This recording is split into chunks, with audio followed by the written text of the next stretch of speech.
Com grande alegria e grata satisfação, estou aqui com vocês mais uma vez para que possamos fazer uma reflexão sobre o tema que me foi proposto pela casa. E esse tema está no capítulo 77 do livro Fonte Viva de Chico Xavier e Emmanuel, cujo título do capítulo é Pai Nosso.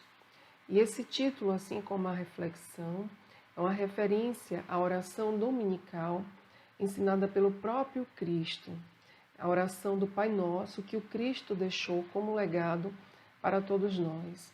Nós sabemos o quanto a oração, a prece é importante para nós, para nos sustentar na nossa caminhada, para nos fortalecer diante das dificuldades, para fortalecer o nosso espírito, para nos consolar. Jesus deixou essa prece para nós entrarmos em comunhão com Deus, em conexão com o Pai. Então, a oração que Jesus nos ensina visa essa comunhão com a divindade, a fim de que em todos os momentos da nossa vida nós possamos elevar o pensamento a Deus. E no livro Fonte Viva, Emmanuel vai nos dizer que a grandeza da prece dominical nunca será devidamente compreendida por nós, que lhe recebemos as lições divinas. Cada palavra dentro dela tem a fulguração de sublime luz. Emmanuel nos diz isso, entendendo a profundidade dessa oração que muitas vezes nós repetimos de forma automática e não nos atentamos para os ensinamentos preciosos que tem nessa oração. Por mais que repitamos a oração do Pai Nosso, essa oração sempre terá algo a nos ensinar, em vista de que muito do que está ali naquela oração, nós ainda não seguimos. A prece, ela é um importante instrumento em nossas vidas. E no Evangelho segundo o Espiritismo, no capítulo Pedi e Obtereis, vai nos dizer que a prece é uma invocação mediante a qual o homem entra pelo pensamento em comunicação com o ser a quem se dirige. A prece pode ser de pedido, é o que mais nós fazemos, é pedir a Deus. Nós estamos o tempo todo pedindo a Deus o amparo, a assistência, coisas materiais, e muitos de nós nem agradecemos aquilo que recebemos, então só ficamos como pedintes a Deus, e quando não recebemos também ainda, somos aquelas crianças mal criadas, reclamando que não temos sorte, que Deus não atende às nossas solicitações, ainda no estágio de espírito infantil e que diz que aceita a vontade de Deus, mas no fundo, não aceita a vontade de Deus. Temos que sair então dessa condição de pedintes para buscarmos sempre agradecer a Deus as suas infinitas bênçãos em nossas vidas, que muitas vezes nem nos damos conta, porque sempre ficamos olhando para aquilo que falta, para aquilo que não temos, nos comparando com os outros, com as outras pessoas, com o vizinho, com o familiar que porventura tem uma vida mais, entre aspas, próspera do que a nossa materialmente, E aí ficamos nessa condição de pedinte, quando na verdade Deus está dando a nós tudo aquilo que merecemos e precisamos na nossa atual condição. Porque antes mesmo de pedirmos, Deus já sabe da nossa necessidade. E aí continua no Evangelho que essa prece pode ser esse objeto de petição, pode ser um agradecimento.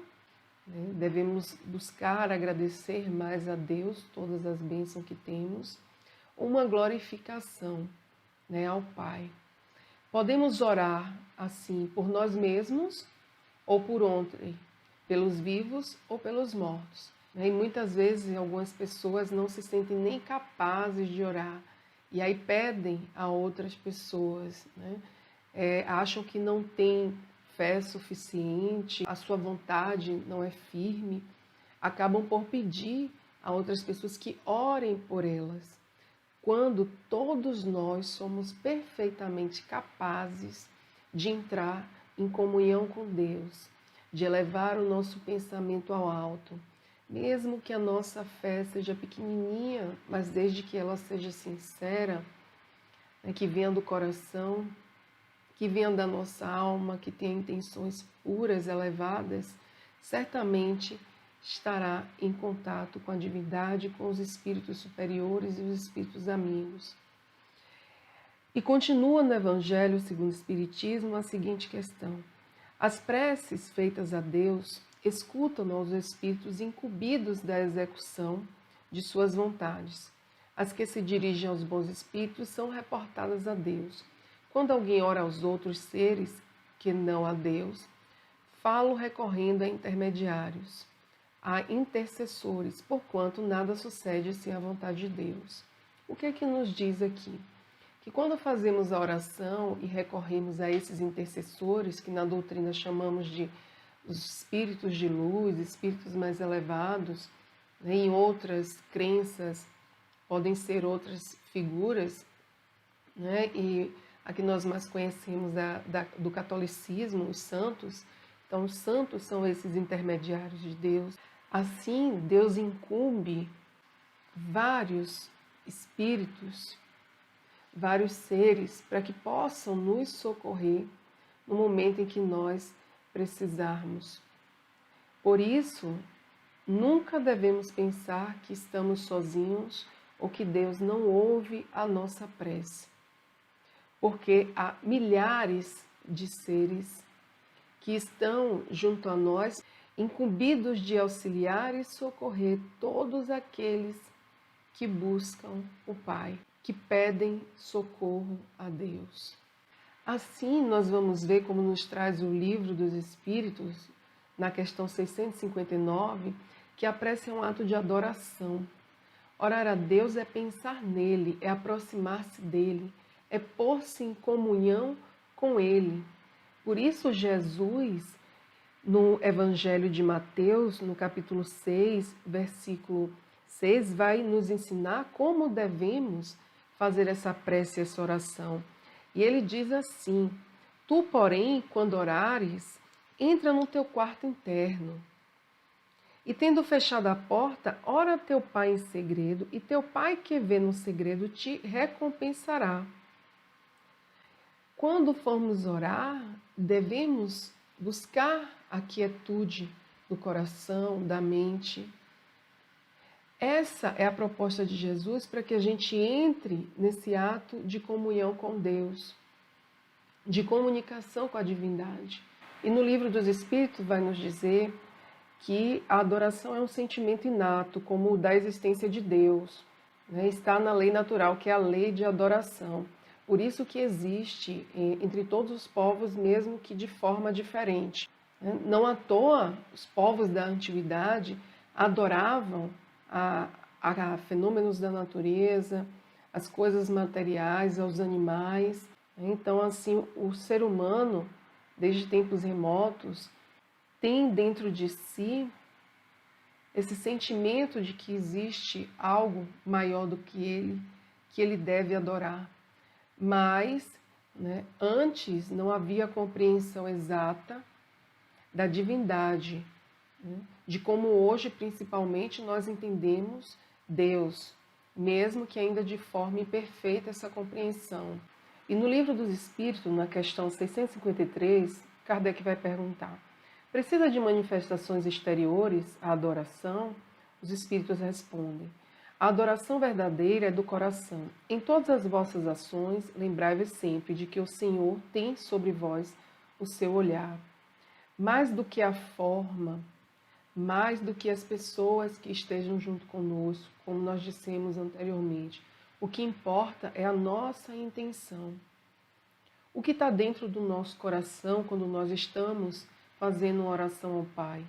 Nós queremos ser vistos, como nos traz o Evangelho de Mateus? Nós queremos que as pessoas nos admirem, olhem para nós, vejam que nós estamos orando e por isso, né, devemos ser considerados melhores?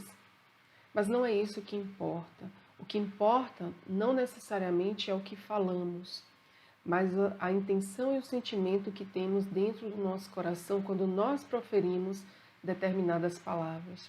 o que está no nosso pensamento, porque a ação pode ser uma, mas o pensamento e a intenção pode ser outra. E é isso que Deus vai olhar quando nós estivermos em oração. E por valer mais a intenção, né, o que está no coração daquele que ora, né, daquele que busca a divindade, que o próprio Cristo nos alertou em relação a isso, dizendo que nem todo aquele que diz Senhor, Senhor entrará no reino dos céus, mas sim aquele que faz a vontade do Pai. Porque as pessoas podem falar em nome de Deus, falam em nome do Cristo, nós vemos aí, né, hoje ainda, falsos profetas, aqueles que falam em nome de Jesus, em nome de Deus, mas agem de uma forma completamente equivocada, completamente divergente daquilo que o próprio Jesus ensinou. Assim, ele pode estar falando, né, no Senhor, mas está agindo de maneira errada, indo de encontro às leis de Deus. Então, nem todo aquele que falar Senhor, Senhor, estará apto para entrar no reino de Deus.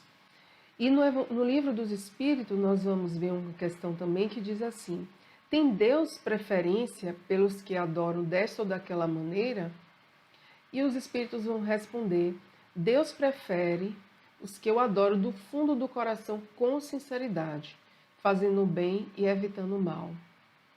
Então, independente da forma que eu use para entrar em comunhão com Deus, o que vale é aquilo que eu tenho no meu coração. Aquilo que de fato eu estou desejando, não só para mim, né, mas principalmente para o outro, para a humanidade, para o planeta. O que eu estou desejando? O que eu quero? O que eu estou pedindo? Os meus pedidos são sempre egoístas, somente para mim, para minha família? Continua no Livro dos Espíritos a questão 658 que vai nos dizer: agrada a Deus a prece? E os Espíritos respondem: a prece é sempre agradável a Deus, quando ditada pelo coração, pois para ele a intenção é tudo. Assim, preferível-lhe a prece do íntimo à prece lida, por muito bela que seja, se for lida mais com os lábios do que com o coração. Agrada a Deus a prece quando dita com fé, com fervor e sinceridade. Não creais, porém, que toque a Deus a prece do homem fútil, orgulhoso e egoísta, a menos que signifique de sua parte um ato de sincero arrependimento e de verdadeira humildade. Então, a prece, ela tem que ser verdadeira, né? A gente precisa merecer as bênçãos de Deus a partir da nossa transformação, a partir do nosso arrependimento, a partir da nossa humildade, buscando a Deus com humildade no coração, com verdadeira amorosidade, não achando que Deus tem que atender aos nossos caprichos de espíritos ainda imperfeitos e infantis, mas buscando agradecer e servir ao Pai, para que possamos ser merecedores daquilo que melhor servirá para o nosso crescimento espiritual. E aí, falando um pouco dessa maneira de orar, eu trago aqui uma história de Bezerra de Menezes, do livro Lindos Casos de Bezerra de Menezes. É um trecho curtinho, então eu acho que vale a leitura, em que fala sobre a prece de Bezerra de Menezes à Virgem Maria, não a Deus necessariamente, mas a Mãe Santíssima, e que diz assim: quando orava, fazia-o de alma genufletida. Chorava, e os que viam orando aprendiam a orar de verdade e também choravam. Ou seja, aqueles que viam Bezerra de Menezes orando aprendiam como se deveria orar. Por isso, suas preces curavam e curam, salvaram e salvam, consolavam e consolam. Maria Santíssima, a quem se dirigia e dirige seus pedidos, atendiam e o atende sempre. É que Bezerra de Menezes lhe sabe falar na linguagem do coração e na música do pranto que ama. Dizia-nos por isto que então a Virgem sempre fora em toda a sua estrada pontilhada em fraquedos, o fanal da consolação, o segredo do sacrifício para a Eucaristia da fé. Aqui um exemplo de Bezerra de Menezes como aquele que sabia orar. Mas não só orar. A vida de Bezerra de Menezes era um ato de amor e um ato de prece. Podemos dizer que era um ato de prece, né, de vinculação com Deus, por toda a sua trajetória de vida, pela caridade que fazia. Porque não adianta dizer que amamos a Deus se nem sequer olhamos para aquele que está do nosso lado, que precisa de nossa ajuda. Então, a prece, ela é importante, a oração é importante, mas é necessário também a ação no bem, a transformação de cada um de nós, para que também essas preces elas sejam verdadeiras. Para que nossas preces e orações sejam atendidas como Bezerra era, é necessário que nós também tenhamos esse ato de comunhão com Deus através da caridade. Porque eu só posso dizer que eu amo a Deus quando eu amar verdadeiramente o meu próximo da mesma forma que eu quero ser amada. Aí está a lei de amor, a lei maior. Agindo de forma caridosa, é que eu estarei em verdadeira comunhão com Deus. E aí que vamos compreender algo que Emmanuel nos trouxe, né, no capítulo que nós estamos fazendo reflexão. Que ele vai nos dizer que todos os triunfos e fracassos que iluminam e obscurecem a Terra pertencem-nos de algum modo. Ou seja, os soluços de um hemisfério repercutem no outro. A dor do vizinho é uma advertência para a nossa casa. O exercício dessa lei de amor, para que nós estejamos em verdadeira comunhão com Deus, nos traz essa compreensão de que nós estamos no mundo e tudo que nós fazemos repercute de algum modo, de forma benéfica ou não, a depender do nosso comportamento, na vida do outro. Então nós não podemos achar que o que eu estou fazendo aqui não vai interferir de alguma forma na vida do outro, na energia do planeta, porque interfere.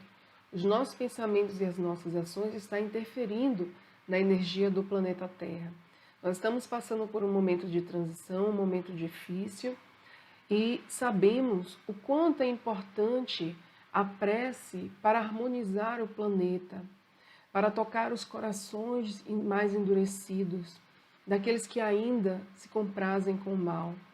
A prece é um instrumento importantíssimo de harmonização da nossa vida, do ambiente que estamos, do planeta que estamos, porque é o momento em que nós vibramos energia. O erro de um irmão examinado nos fundamentos é igualmente nosso, porque somos componentes imperfeitos de uma sociedade menos perfeita, gerando causas perigosas e, por isso, tragédias e falhas dos outros afetam-nos por dentro. Quando entendemos semelhante realidade, o império do eu passa a incorporar-se por célula bendita à vida santificante. E para compreendermos um pouco melhor a oração do Pai Nosso, há no Evangelho segundo o Espiritismo, no capítulo 28, uma coletânea de preces espíritas, que são preces, né, que têm alguns direcionamentos e algumas formas para ajudar mesmo a gente, né, as pessoas que às vezes não conseguem fazer uma oração, entrar em comunhão com Deus, apesar de ter o sentimento sincero dentro de si, a depender do que esteja passando em suas vidas, às vezes não conseguem articular bem, organizar os pensamentos para conversar com Deus, né, com os espíritos amigos, com os anjos de guarda. Então há essas preces, né, no Evangelho segundo o Espiritismo a fim de facilitar essa nossa comunicação com o alto. E há a oração dominical, né, mais detalhada, com algumas explicações para que a gente possa compreender melhor.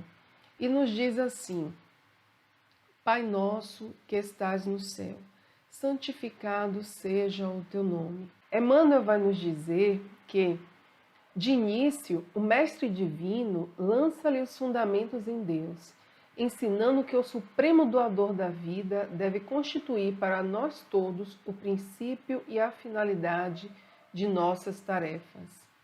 É necessário, assim, começar e continuar em Deus, associando nossos impulsos ao plano divino, a fim de que nosso trabalho não se perca num movimento ruinoso ou inútil.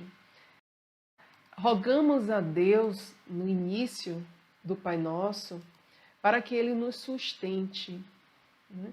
E também temos que ter em mente que tudo o que formos fazer na nossa vida, que possamos colocar Deus, né? Pedir permissão ao Pai, porque nada vai acontecer na nossa vida se não for pela permissão de Deus. E até aquelas coisas ruins, né, que nós achamos que é ruim para a nossa vida, a dor, é um grande aprendizado, na verdade. Se nós limparmos o nosso olhar e tivermos confiança em Deus, né, que Ele quer o melhor para nós certamente vamos ver a dificuldade e a dor como algo que é importante para o nosso crescimento. E quando eu rogo a Deus, eu coloco Ele acima de qualquer coisa. Venha o teu reino. O reino de Deus, o reino de bondade, de amor, de misericórdia. Mas essa construção do reino de Deus, que chegará até nós, deve partir da nossa ação no bem. E não podemos alegar ignorância, porque nós já somos conhecedores das leis de Deus. Já sabemos o que nós devemos fazer, como devemos caminhar. Jesus já deu exemplo. Então não podemos dizer que somos ignorantes, mesmo porque as leis de Deus estão na nossa consciência. Daí o reino de Deus virá a nós, mas também seremos construtores desse reino de Deus dentro de nós e ao nosso redor. Faça-se a tua vontade, assim na terra como no céu. Quando nós estamos falando isso na oração do Pai Nosso, será que realmente estamos aceitando a vontade de Deus? É algo que nós devemos perguntar, porque nós falamos ao Pai na oração que seja feita a vontade dele. Mas quando acontece algo na nossa vida que nos desagrada, nós aceitamos a vontade de Deus ou nos rebelamos contra Ele? Meu Deus, por que isso?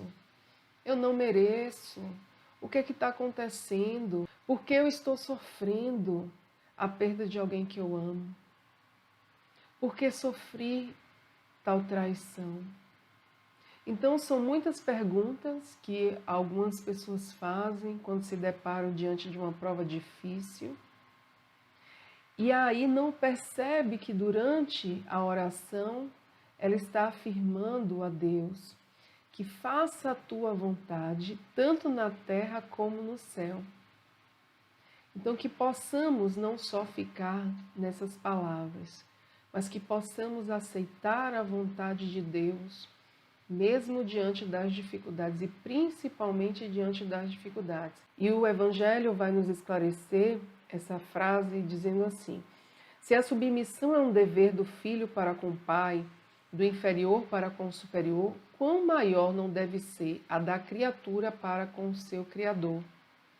Fazer a tua vontade, Senhor, é observar as tuas leis e submeter-se sem queixume aos teus decretos. O homem a ela se submeterá quando compreender que és a fonte de toda a sabedoria e que, sem ti, ele nada pode. Fará então a tua vontade na terra, como os eleitos a fazem no céu. Dai-nos o pão de cada dia, o alimento indispensável para as forças do nosso corpo, mas também o alimento espiritual, da paciência, da coragem, do fortalecimento da vontade para lutar. Então não é só o alimento material, o pão de cada dia, a comida, sustenta o corpo, a matéria, a carne, mas principalmente pedimos na oração dominical o alimento das nossas almas. Perdoa as nossas dívidas como perdoamos aos que nos devem. Perdoa as nossas ofensas como perdoamos ao que nos ofendeu. Como solicitar a Deus indulgência para as nossas imperfeições, para os nossos equívocos, quando muitas vezes nos negamos a desculpar, a perdoar aqueles que nos machucaram e nos magoaram?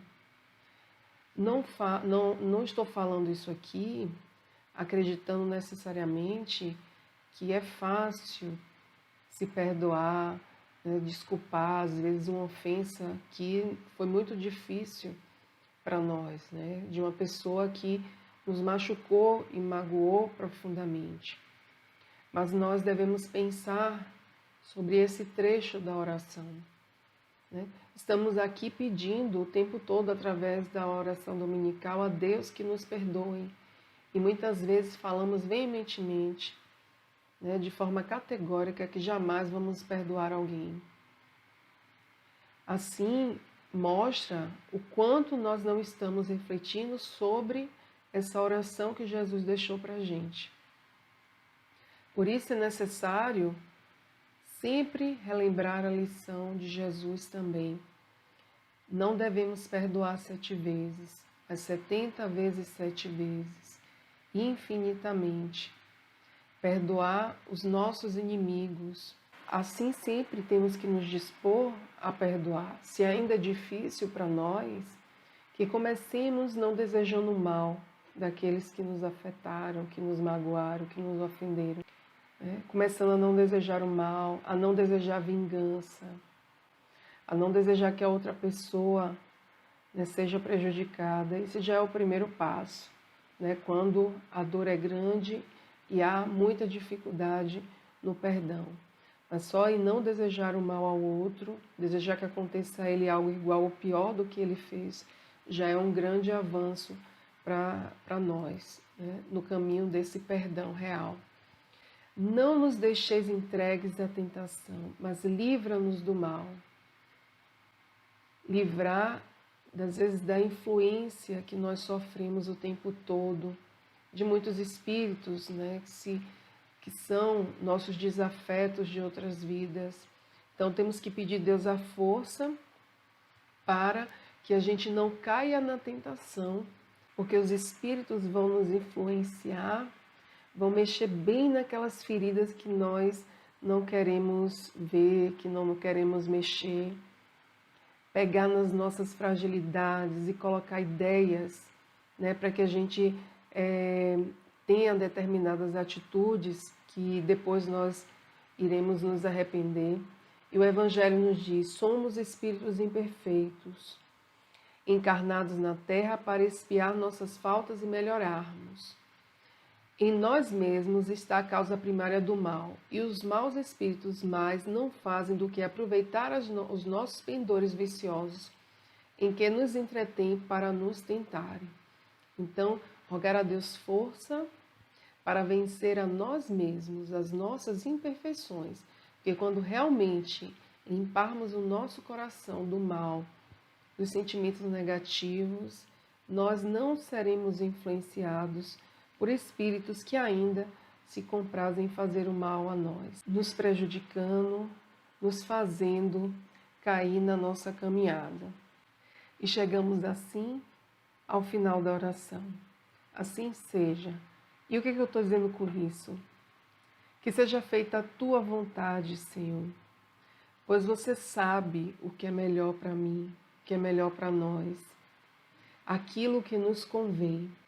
Quando eu digo assim seja, eu estou aqui ratificando a minha confiança em Deus e de que Ele só quer o melhor para nós, ratificando tudo aquilo que eu falei antes na oração dominical.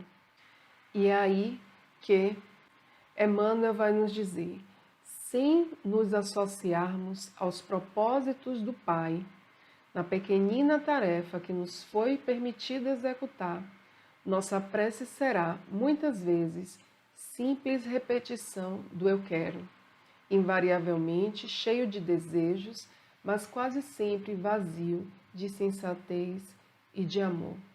Do livro Fonte Viva. Por isso, como nos disse Emmanuel, nós devemos buscar nos associar aos propósitos do Pai, cumprir as suas leis e assim que nossa oração, que a partir de agora, quando estivermos fazendo a oração do Pai Nosso, que essa oração possa ser verdadeiramente sentida, né? Cada palavra possa ser colocada em prática, vivenciada, para que a gente possa realmente promover a nossa transformação. Muita gratidão a todos vocês, que Jesus nos abençoe, nos ampare, nos ilumine e muita paz para todos.